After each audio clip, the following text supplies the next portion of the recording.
यानी कि ईरान आंख के बदले आंख उसकी बात कर रहा है।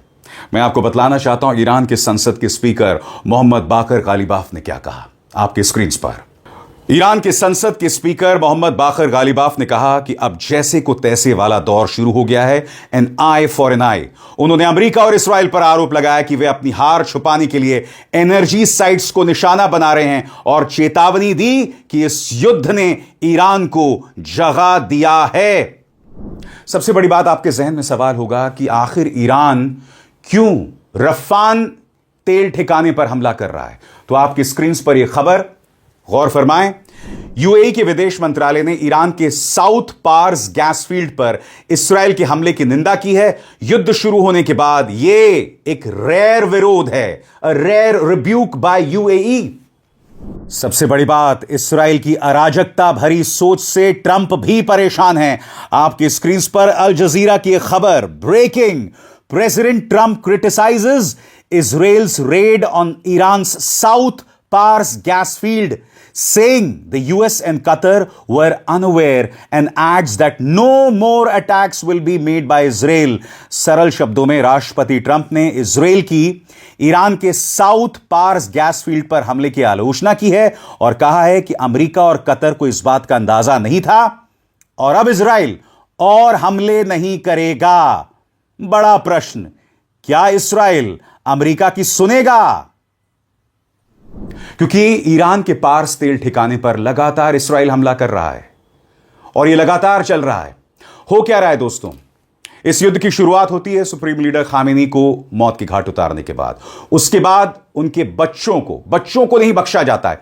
अब इस्राएल ईरान के तेल ठिकानों पर हमला कर रहा है और उसके पीछे उसकी सोच क्या है कि हम ईरान के तेल ठिकानों पर हमला करेंगे, ईरान जवाब में मध्यपूर्व के तमाम देशों पर हमला करेगा। इस्राएल ऐसा क्यों कर रहा है? क्योंकि इस्राएल न सिर्फ ईरान की तबाही चाहता है, वो खाड़ी देशों को भी नुकसान पहुंचाना चाहता है। क्योंकि इस्राएल के प्रतिद्वंद्वी हैं, कॉम्पिटिटर्स हैं खाड़ी के तमाम देश। यानी कि कहीं ना कहीं इस्राएल की सोच में ये तमाम देश फंसते हुए नजर आ रहे हैं। इसलिए मैं कह रहा हूं, इस जंग को रुकना चाहिए, वरना पूरा मध्यपूर्व बर्बाद हो जाएगा। आपको अंदाजा है, तेल के ठिकाने बर्बाद हो जाएंगे तो मिडिल ईस्ट की जो कंट्रीज हैं उनकी ताकत खत्म हो जाएगी। और यह मत सोचिए कि नुकसान सिर्फ मध्यपूर्व तक सीमित होने वाला है, यह नुकसान दुनिया भर में होगा। दुनिया भर में जिस तरह का आर्थिक संकट आएगा, सिर्फ दो स्वार्थी लोगों की वजह से, आपको और हमको उसका अंदाजा नहीं है, डोनाल्ड ट्रंप और नेतन्याहू। मगर जैसे कि मैंने बताया, रास लफान पर हमला हुआ, इसके मायने क्या हैं? यह हमला बहुत मायने रखता है, ईरान की यह जवाबी कार्रवाई बहुत मायने रखती है। अब मैं आपको बताने वाला हूं। और दोस्तों, हां, इंतजार कीजिएगा, अमेरिका का दोगलापन। अब अमेरिका औपचारिक तौर पर, उनकी जो इंटेलिजेंस कमेटी है वो ये कह रही है कि ईरान के पास हमें ऐसे कोई प्रमाण नहीं है कि ईरान न्यूक्लियर एनरिचमेंट कर रहा था। यह सेनेट के सामने दिया गया बयान है। अरे भाई, तो फिर हमला क्यों किया? बहरहाल, रास लफान पर जो ईरान ने हमला किया उसके क्या मायने हैं, अब आपके स्क्रीन पर आ रहा है। कतर की सरकारी पेट्रोलियम कंपनी के मुताबिक रास लफान इंडस्ट्रियल साइट पर मिसाइल हमलों से काफी बड़ा नुकसान हुआ है। रास लफान उन जगहों में शामिल था जिन्हें ईरान ने पहले ही चेतावनी में कहा था कि अगर उसके साउथ पार्स गैस फील्ड पर हमला हुआ तो वो निर्णायक कार्रवाई करेगा। अभी तक जो जानकारी सामने आई है उसके मुताबिक नुकसान गंभीर है, लेकिन अभी सिर्फ सामान्य तौर पर बताया गया है। हर यूनिट का अलग अलग डिटेल नहीं दिया गया है। काफी बड़े नुकसान का क्या मतलब है? कतर एनर्जी और अधिकारियों के मुताबिक कई मिसाइल गिरने से रास लफान के कुछ हिस्सों में बड़ी आग लग गई है। इमरजेंसी टीम ने आग पर काबू पा लिया है और सभी कर्मचारी सुरक्षित हैं। अभी तक किसी के मारे जाने की खबर नहीं है। अधिकारियों ने साफ कहा है कि इंडस्ट्रियल कॉम्प्लेक्स को काफी नुकसान हुआ है, लेकिन अभी यह नहीं बताया गया है कि कौन कौन से एलएनजी प्लांट, टैंक, पाइपलाइन या जेटी को कितना नुकसान हुआ है। स्वतंत्र और आजाद पत्रकारिता का समर्थन कीजिए, सच में मेरा साथी बनिए। बहुत आसान है दोस्तों, इस ज्वाइन बटन को दबाइए और आपके सामने आएंगे ये 3 विकल्प, इनमें से एक चुनिए और सच के इस सफर में मेरा साथी बनिए। अगर आपके जहन में सवाल होगा दोस्तों कि इसका ऑपरेशनल और ग्लोबल असर क्या पड़ेगा, सरल शब्दों में आपके स्क्रीन पर, रास लफान कतर के एलएनजी एक्सपोर्ट का मुख्य केंद्र है और इसे दुनिया का सबसे बड़ा एलएनजी एक्सपोर्ट हब माना जाता है, जो आमतौर पर दुनिया के करीब 20% एलएनजी सप्लाई देता है। कतर पहले ही इस संकट के दौरान यहां से एलएनजी प्रोडक्शन रोक चुका था। आज का हमला उसी रुकावट को और बढ़ा रहा है। मार्केट एक्सपर्ट्स इसे किस तरह से देख रहे हैं?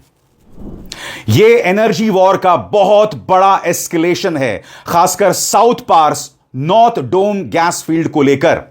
एलएनजी सप्लाई और कीमतों पर मध्यम से बड़ा असर पड़ सकता है। यह इस पर निर्भर करेगा कि कतर कितनी जल्दी मरम्मत कर पाता है। तो ये तमाम चीजें दोस्तों जिसे हम नजरअंदाज नहीं कर सकते।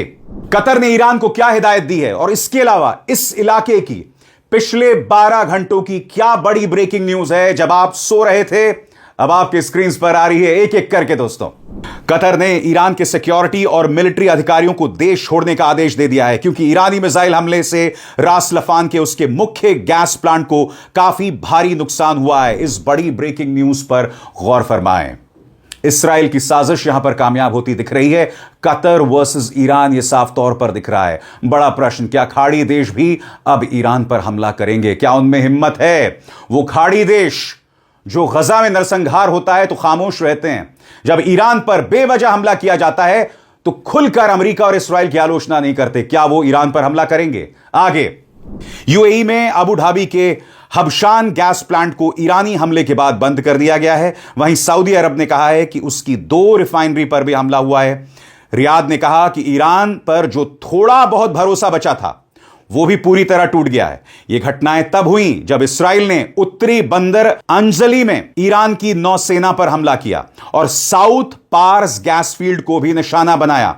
ईरान के राष्ट्रपति मसूद पेज़ेश्कियान ने चेतावनी दी कि उसके काबू से बाहर वाले नतीजे हो सकते हैं और पूरी दुनिया अपनी चपेट में ले सकते हैं।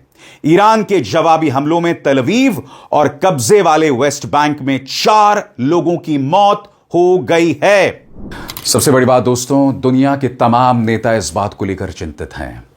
हालात बद से बदतर हो रहे हैं और तमाम देश ये देख रहे हैं, मगर 2 लोग अपने स्वार्थ के चलते एक ऐसे देश पर हमला करते हैं जो बातचीत कर रहा था, जो अमेरिका की शर्तों पर राजी हो रहा था, मगर फिर आपने उसके सामने विकल्प क्या छोड़ा कि वो हाथ पे हाथ धरा रहे और आपके हमलों को बर्दाश्त करते रहे।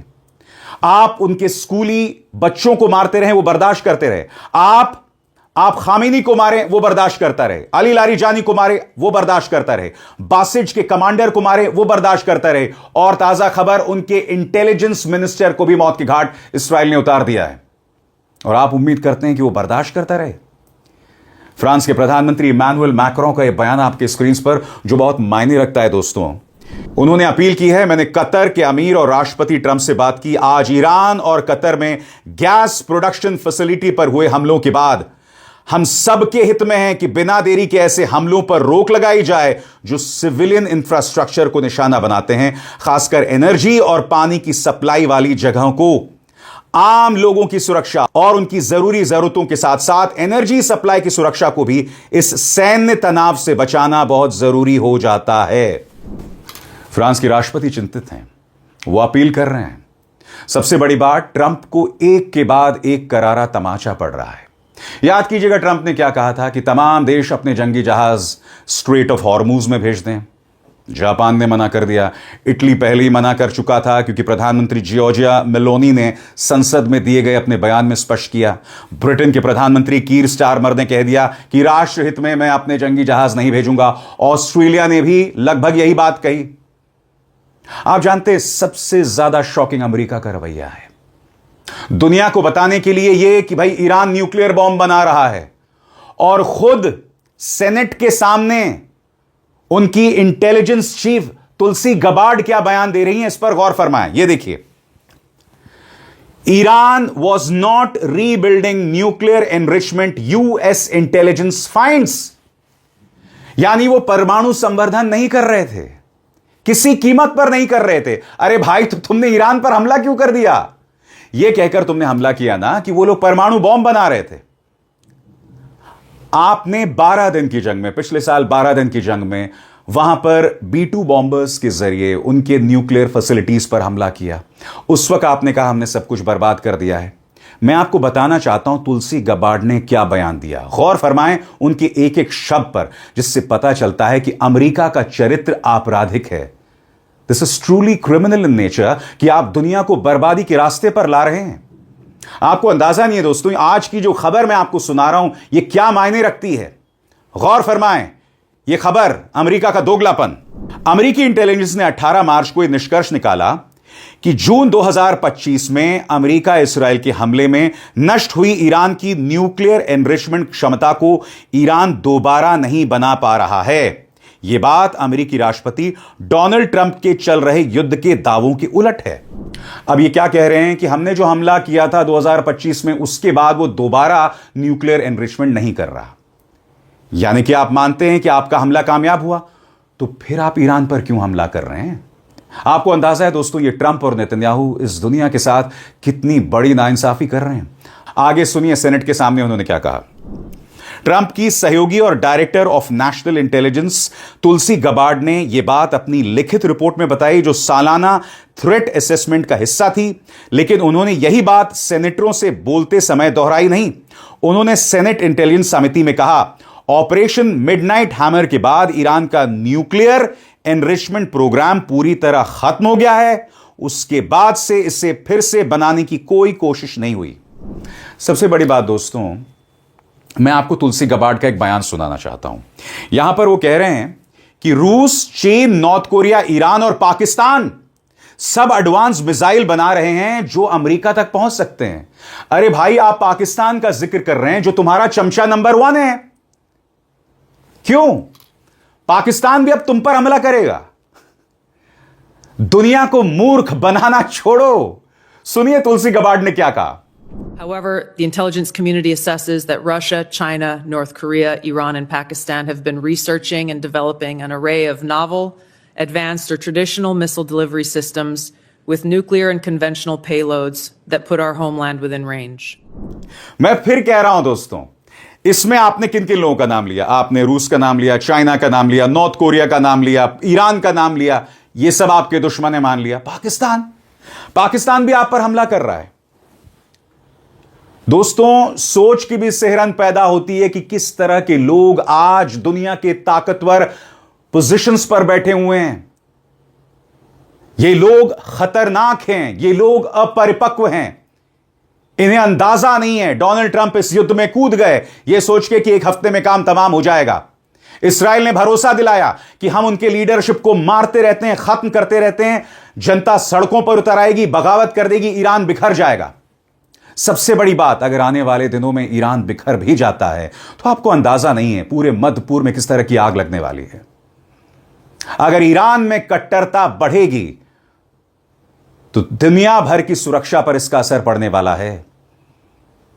लारिजानी एक ऐसा शख्स था जिससे अमेरिका बात कर सकता था। आपने उसको ही मार दिया। इस्राएल ने उन्हें ही मार दिया। यह बहुत खतरनाक मोड़ है दोस्तों। मैं बार बार इस शो में कह रहा हूं, यह बहुत ही खतरनाक मोड़ है और सोच कर भी सिहरन पैदा होती है। और इस मंच पर, जैसा कि मैं लगातार वादा करता हूं, इस जंग के जो बारीक पहलू हैं, तमाम मुद्दे मैं आपके सामने लाता रहूंगा। यह मेरा वादा है।